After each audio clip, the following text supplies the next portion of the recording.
For nearly a century, open-wheel racing has defined the pinnacle of motorsport prestige, but that legacy is currently facing a significant operational strain. We are seeing a direct collision between reality television narrative and high-speed motorsport. For media investors, the question is how to effectively deploy capital into sports audience acquisition. You can pour money into legacy sports models where you rent the intellectual property, or you can build a vertically integrated ecosystem from the ground up. Formula GT is designed as the high-speed, culturally aligned alternative to that legacy model. Formula GT operates as a media company first. The strategy begins with an original reality competition series titled Born to Race, which launches 12 to 15 months before the first racetrack opens. This format builds emotional investment in the competitors long before the inaugural season. Front-loading the narrative this way aims to reduce the common risks associated with launching new sports IP, ensuring a fully formed global fan base is ready the moment the cars hit the track. This slide outlines the target. Born to Race, a fully proprietary, narrative-first league that operates at the intersection of American Idol and Fast and the Furious. Traditional racing documentaries film after the season ends. They document the past. Engineering a pre-race narrative secures audience investment before the cars ever hit the track. Enterprise value directly correlates with this control. If you own the timeline, you own the asset. If you merely report on the event after the fact, you are easily replaced. This infographic contrasts legacy media with a proactive demand strategy. On the left, the traditional model operates as a recap, limiting new fan acquisition. On the right, front-loading the narrative a year before the inaugural season guarantees fan alignment and builds a pre-race global base. This table maps the differences in approach. Legacy IP relies on a sterile corporate environment, while capturing a new demographic requires visceral, youth-driven culture. Looking at distribution, legacy media is algorithm-dependent, but a direct-to-consumer approach bypasses algorithms entirely. Relying on rented IP and third-party algorithms strips enterprise value away from your investors and hands it directly to the streaming networks. We can mathematically engineer audience demand before a physical product even exists. This timeline breaks down the strategy. In months 1 through 6, the focus is entirely on series launch and emotional alignment. Moving into months 7 through 12, the strategy shifts from broad awareness to deep global fanbase acquisition. Right before the inaugural race, the final push secures pre-race investment and faction building. The audience chooses sides before the starting lights go out. To make this timeline viable, we need a massive data architecture to feed it. This graphic highlights a starting database of 15 million pre-qualified race enthusiasts. Within that ecosystem, there are over 4 million verified direct ticket buyers. This funnel shows the conversion mechanics. You do not need to capture everyone to succeed. By converting just 20% of that internal database, we instantly match current legacy racing global viewership metrics out of the gate. That delivers a de-risked day one audience.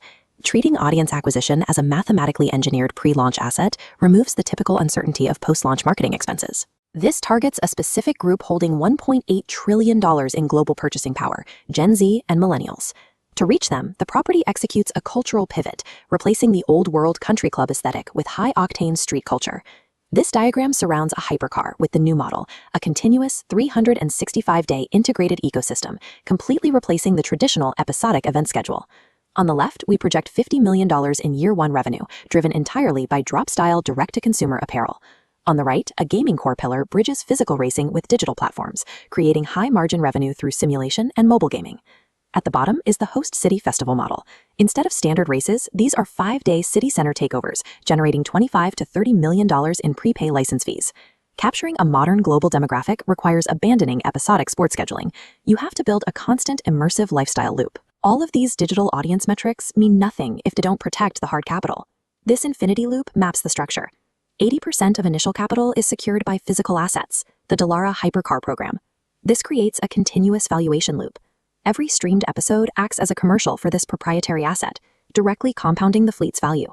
This speedometer charts the financial trajectory, scaling from a projected $50 million in year 1 revenue to a $300 million target by year 3. Achieving this compounding enterprise value demands one strict requirement. The team must control the entire operational stack. This model specifically serves aggressive capital seeking massive media rights increases through owned intellectual property over conservative syndication. This final slide captures the core thesis: 100% ownership, zero reliance. You own the content, the platform, the data, and the physical assets. True media alpha is only achieved when the distribution, the audience data, and the underlying sport itself are owned by the exact same entity. Owning the IP provides consistent revenue outside the race calendar, generating value every day of the year. Node 1 focuses on global media syndication. Node 2 integrates mobile gaming and digital retail. Node 3 highlights selling street-legal iterations of our cars to high-net-worth consumers. As the league expands from 10 to 14 races by 2031, annual revenue is projected to scale to $1.43 billion. This represents a 165% growth trajectory over 5 years.